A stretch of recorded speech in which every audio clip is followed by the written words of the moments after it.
Tech ലോകത്തു നിന്നുള്ള വാർത്തകൾ. ഇന്ത്യയിൽ പുതിയ ഐഫോൺ 17 സീരീസ് സ്വന്തമാക്കാൻ തിക്കും തിരക്കും തമ്മിലടിയും. മുംബൈയിൽ ലാത്തിചാർജ്. ആപ്പിൾ സ്റ്റോറുകൾക്ക് മുൻപിൽ രാത്രി മുതൽ നീണ്ട ക്യൂ ആണ് അനുഭവപ്പെട്ടത്.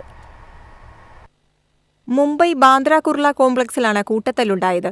ഡൽഹിയിലും മുംബൈയിലുമടക്കം ക്യൂ നിൽക്കുന്നവരുടെ വീഡിയോ ദൃശ്യങ്ങൾ സമൂഹ മാധ്യമങ്ങളിലടക്കം വ്യാപകമായി പ്രചരിക്കുന്നുണ്ട്. മുംബൈയിൽ ബാന്ദ്രയിലെ ആപ്പിളിന്റെ ഫ്ളാഗ്ഷിപ്പ് സ്റ്റോർ, ഡൽഹി സാകേതിലെ സ്റ്റോർ എന്നിവയ്ക്ക് മുന്നിൽ നിന്നുള്ള വീഡിയോ ദൃശ്യങ്ങളാണ് വാർത്താ ഏജൻസികളടക്കം പുറത്തുവിട്ടിട്ടുള്ളത്. പുലർച്ചെ 5 മണി മുതൽ ക്യൂ നിൽക്കുകയാണെന്നും ചിലർ വഴിതെറ്റിച്ച് കയറാൻ ശ്രമിക്കുന്നത് സംഘർഷത്തിന് ഇടയാക്കിയെന്നും ആളുകൾ പറഞ്ഞു. ഓറഞ്ച് നിറത്തിലുള്ള ഐഫോൺ 17 പ്രോ മാക്സ് വാങ്ങാൻ രാത്രി 8 മണി മുതൽ കാത്തിരിക്കുകയാണെന്നും ഇത്തവണ ക്യാമറയിലും ബാറ്ററിയിലും രൂപത്തിലും വന്ന മാറ്റങ്ങളാണ് തന്നെ ആകർഷിച്ചതെന്നുമാണ് ഐഫോൺ ആരാധകർ പറയുന്നത്. ആപ്പിൾ അവതരിപ്പിച്ച ഐഫോൺ 17 സീരീസിന് 82,900 മുതൽ 2,29,900 വരെയാണ് വില. News desk MyFin TV. Mobile സ്ക്രീനോട് കൂടിയ സ്മാർട്ട് കണ്ണട പുറത്തിറക്കി മെറ്റ. കയ്യിലെ റിസ്റ്റ് ബാൻഡ് ഉപയോഗിച്ചാണ് ഗ്ലാസുകളുടെ നിയന്ത്രണം. ഡിസ്പ്ലേയുള്ള ആദ്യത്തെ സ്മാർട്ട് കണ്ണടകൾ പുറത്തിറക്കി മെറ്റ.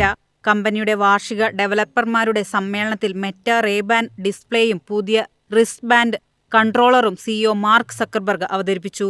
സ്മാർട്ട് ഫോൺ സ്ക്രീനിൽ നോക്കുന്നതുപോലെ സന്ദേശങ്ങൾ, ഫോട്ടോകൾ മറ്റും കാണാൻ കഴിയുന്ന ബിൽറ്റ് ഇൻ സ്ക്രീനാണ് മെറ്റ റേ-ബാൻ ഡിസ്പ്ലേ സ്മാർട്ട് ഗ്ലാസുകളുടെ ഏറ്റവും വലിയ പ്രത്യേകത.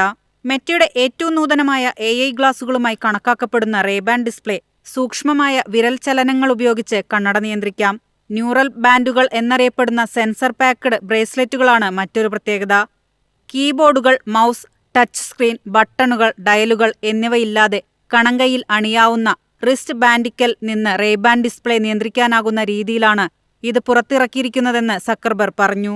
$799 ആണ് മെറ്റ റേ-ബാൻ ഡിസ്പ്ലേ സ്മാർട്ട് ഗ്ലാസുകളുടെ വില. News desk MyFin TV. AI വിപ്ലവത്തിന് വേദിയൊരുക്കി കേന്ദ്രം. 2026 AI ഇംപാക്ട് ഉച്ചകോടി ഇന്ത്യയിൽ നടക്കും. ന്യൂഡൽഹിയിൽ 2 ദിവസങ്ങളിലായി നടക്കുന്ന ഉച്ചകോടി പ്രധാനമന്ത്രി നരേന്ദ്രമോദി ഉദ്ഘാടനം ചെയ്യും. ലോകം കൃത്രിമ ബുദ്ധിയുടെ സാധ്യതകളെ ഏറ്റെടുക്കാൻ മത്സരിക്കുന്ന വേളയിലാണ് ഇന്ത്യ ചരിത്രപരമായ ഒരു ചുവടുവെപ്പ് നടത്തുന്നത്. വരുന്ന ഫെബ്രുവരി 19, 20 തീയതികളിലാണ് ഉച്ചകോടി നടക്കുക. ആഗോള നേതാക്കൾ, നവീനാശയക്കാർ, നയരൂപകർ, വ്യവസായ പ്രതിനിധികൾ എന്നിവർ പങ്കെടുക്കുമെന്ന് കേന്ദ്രമന്ത്രി അശ്വിനി വൈഷ്ണവ് വ്യക്തമാക്കി. UK, ദക്ഷിണ കൊറിയ, ഫ്രാൻസ് എന്നീ രാജ്യങ്ങളിലായിരുന്നു കഴിഞ്ഞ 3 വർഷങ്ങളിൽ ഉച്ചകോടി നടന്നത്. സുരക്ഷിതവും ധാർമ്മികവുമായ AI ചട്ടക്കൂടുകൾ രൂപപ്പെടുത്തുക, വികസനത്തിനും സുസ്ഥിര പുരോഗതിക്കും AI ഉപയോഗിക്കുക എന്നതാണ് സമ്മേളനത്തിന്റെ പ്രാഥമിക ലക്ഷ്യം. 8 പുതിയ AI സ്ഥാപനങ്ങൾ രൂപീകരിക്കുമെന്ന് കേന്ദ്ര സർക്കാർ പ്രഖ്യാപിച്ചിട്ടുണ്ട്. കൃഷി, ആരോഗ്യ സംരക്ഷണം, ശാസ്ത്രീയ ഗവേഷണം, വ്യാവസായിക നവീകരണം തുടങ്ങിയ മേഖലകളിൽ ഇന്ത്യൻ ആവശ്യങ്ങൾക്ക് അനുയോജ്യമായ ഫൗണ്ടേഷൻ മോഡലുകൾ വികസിപ്പിക്കുകയാണ് ലക്ഷ്യം. News desk MyFin TV.